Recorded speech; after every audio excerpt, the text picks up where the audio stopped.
I go hard in the paint. Hey guys, welcome back to our podcast. It's time for Fahrenheit 451. I'm excited and we're excited to share it with you. Today, I'm joined with Ace Levemke, Cash Diaz, and Logan Long. All right, boys, we are back. As Joe just said, today we're going over some discussion questions with Fahrenheit 451, the book by Ray Bradbury. We have the 60th edition book. So this book's been around for a while, but it's still a banger, and we're going to be going through it today. All right, boys and girls, for our first question, we are analyzing the character of Clarice. Uh, we're gonna be looking at how does she impact Montag's happiness, what's her role in the novel, and we're gonna be using what we've read so far in the text to support our ideas. So, Cash, would you like to kind of get the ball going? Sure, yeah, so Clarice Charlotte, she's a young girl and she's part of this weird kind of interesting family where in a society where you're not supposed to speak your mind, her family's a bit different in a sense they do. We know her uncle is a bit of like a rule breaker. He breaks like this. He goes under the speed limit when he's not supposed to. He's a citizen when he's not supposed to be. And we know that Clarice is very similar, as in she's very much in like a forward thinking for herself and not conforming to the government. And she's different for that, and she ends up actually, opening up the main character of Montag's mind, asking him all sorts of questions when he's like, he's been raised, and everybody in this side has been raised to not ask questions, but she does. All right, Joe, what do you think about Clarice? Like Cash said, there's a lot of stuff about her character that's different from a lot of other people. So, what do you? I want to hear what do you have to think about that. Well, like me personally, I think Clarice was like, she was like a kind of like, oh, this is so hard to phrase, but like, I think she was like just like a, like a rose in a patch of green grass. Like she was just like, she was good in a way, because she was a rule breaker, like compared to the rest of the generation, and she helped like people realize that. You know what I mean?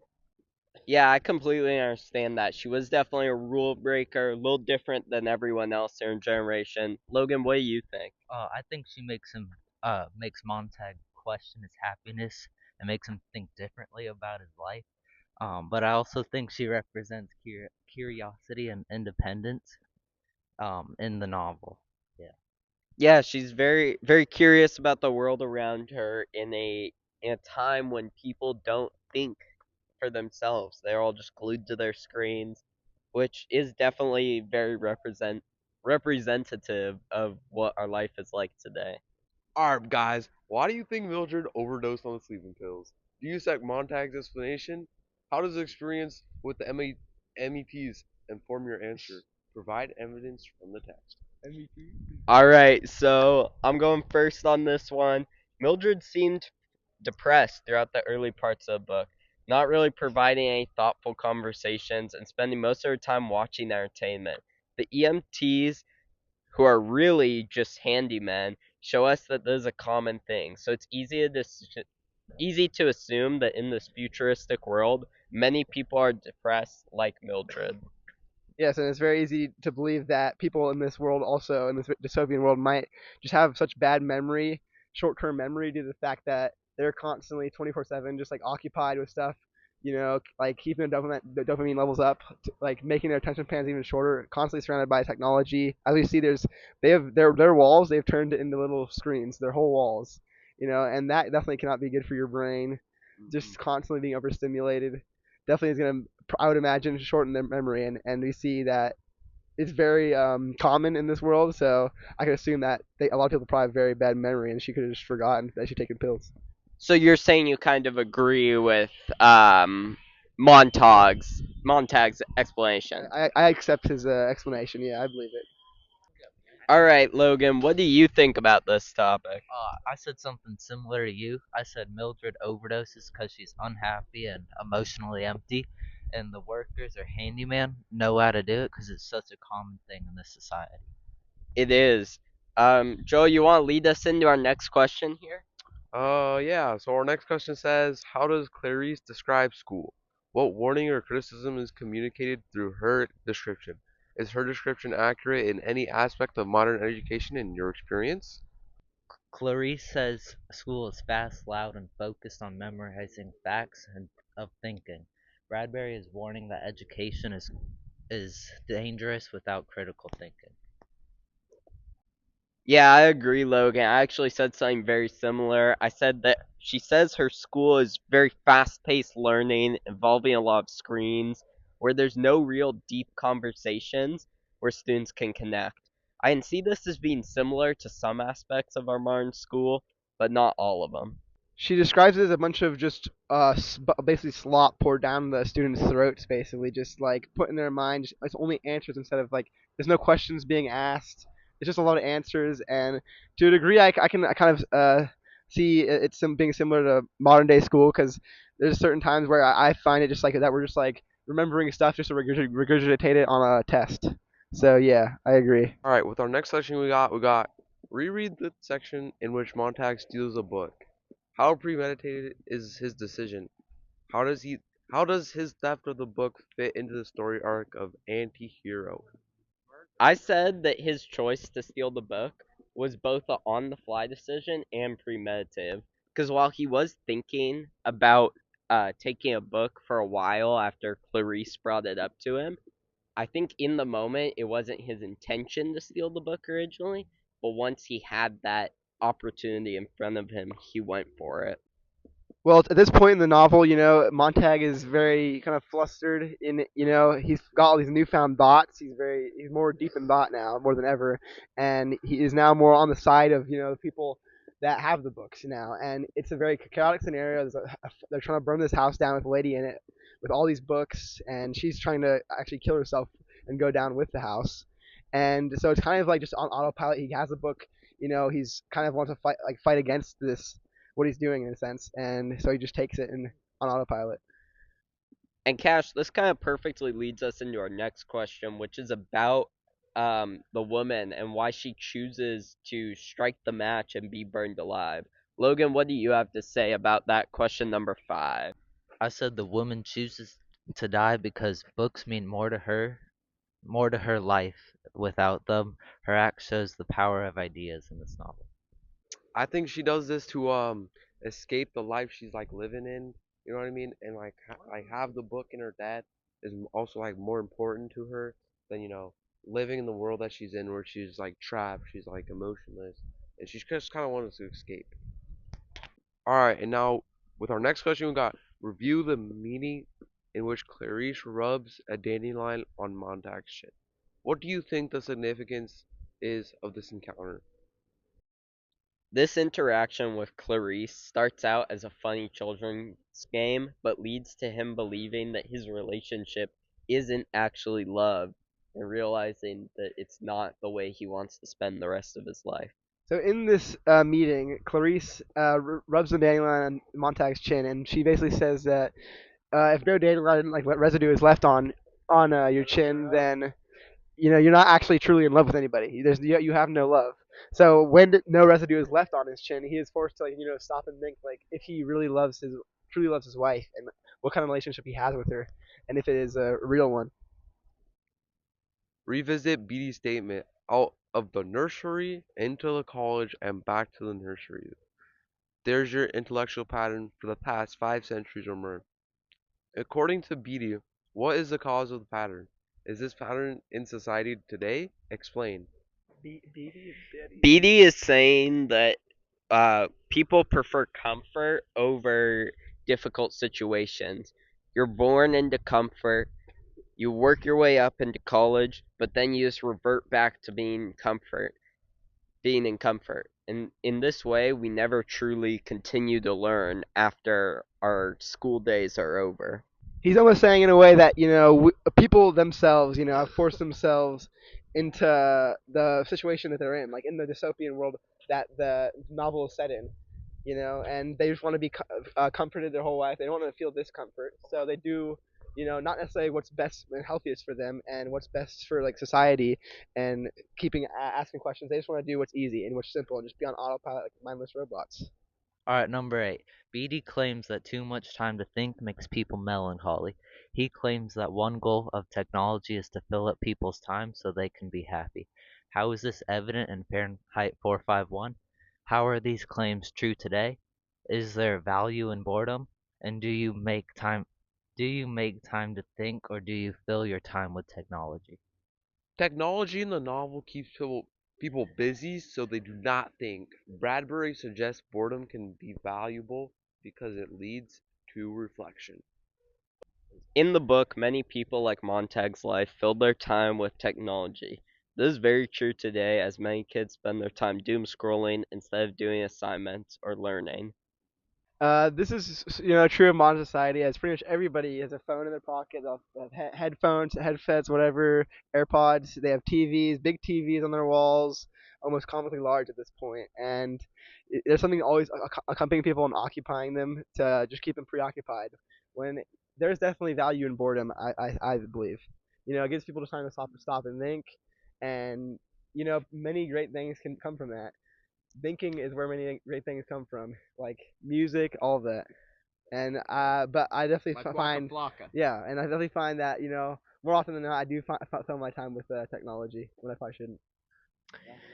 Beatty says that we must all be alike, not everyone born free and equal, as the Constitution says, but everyone made equal, each man in the image of another. Then all are happy, for there is no mountains to make them cower to judge themselves against.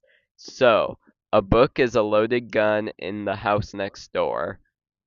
What does Beatty mean by these words? Is the highest aim of society to make everyone happy? If not, what should society aim for? Explain your answer, Cash.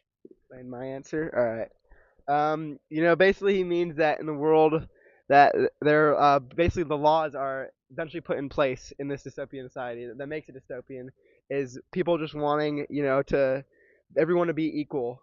So the laws they put in are basically just to like even everything out, but these don't actually work. It's just making everybody dumbed down and basically stupid and just mindless when there's nothing wrong with being different and doing your own thing and thinking for yourself and not having to be put on a leash by the government. Alright, number 10. Review Beatty's words on page 57 in which he describes the reasons for censoring content that some find offensive. If content is offensive or makes people unhappy, should it be censored? Should famous literary works be censored from schools? If so, under what criteria? If not, how can questionable material be taught in a respectful manner? My response to the question is I said Betty supports censorship to avoid conflict. The novel suggests censorship is harmful and the difficult ideas should be discussed, not removed. Question 11. How would you characterize the relationship between Montag and Mildred? How are they alike? How are they different? And what warning do you think Bradbury is communicating with their relationship? Explain the answer. Bradbury is warning that the relationships in the books are empty and disconnected. He's warning us that we need to find true love and relationships where we meaningfully connect, and that avoiding real communication will destroy any relationship. Why is history important to a society? Give 2 examples of how history has changed in Fahrenheit 451. Is history altered in our society? How or is it not? Cash, answer a question. History is a very important tool we can use and we can draw from. We can definitely learn from it and learn from the mistakes of the past. And it's just a nice thing that we have. We can make stories from it, and all these wonderful things. And in the novel itself, history is definitely has been very altered.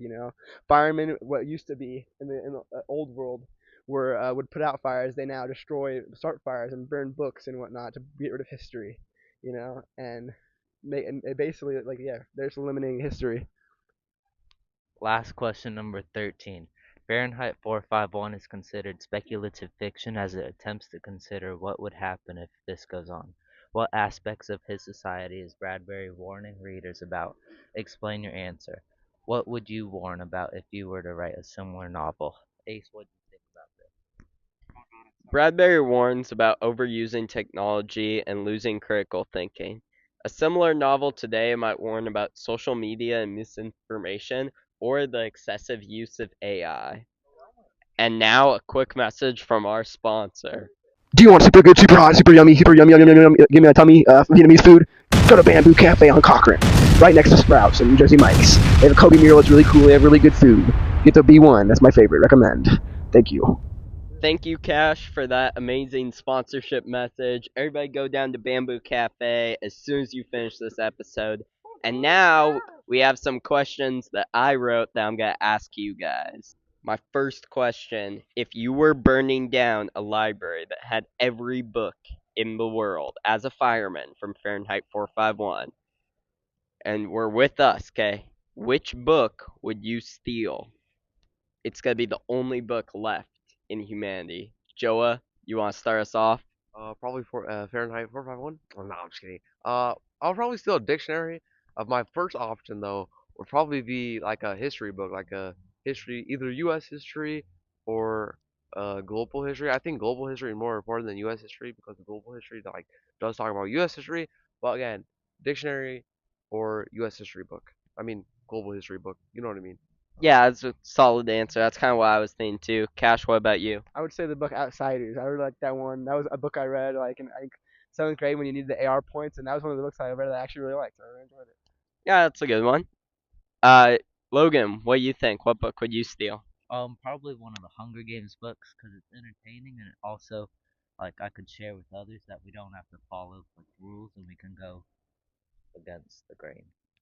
I personally would steal the Scythe book. It's a book I read for AR, I think 8th grade here, but I don't know, that book just really stuck with me. It was a really good book and I thoroughly enjoyed it. My next question is, how far off do these futuristic ideas seem from our modern world? Cash, you want to start us off? Sure, I could do that. And honestly, I don't see like stuff like this happening where the government truly like takes each word super seriously from the Constitution and makes every man equal by like making like weird, crazy laws like this. I don't see that happening, but I can definitely see a very dystopian future where we kind of are always surrounded by technology, and I think the novel is kind of similar to our society now, but I don't think it's entirely similar. I think maybe in the future could become more like the novel, but I think it'll be a while till that happens. I do believe there are some similarities like between the book and like our life, but I do not think the government will go as far as like destroying our natural human rights, like so we can like pursue happiness, pursue liberty, and stuff like that. Thanks, Joa. I think that's a perfect spot to wrap up. Thank you all so much for listening. Hope you enjoyed the podcast. We'll have another one coming out very soon.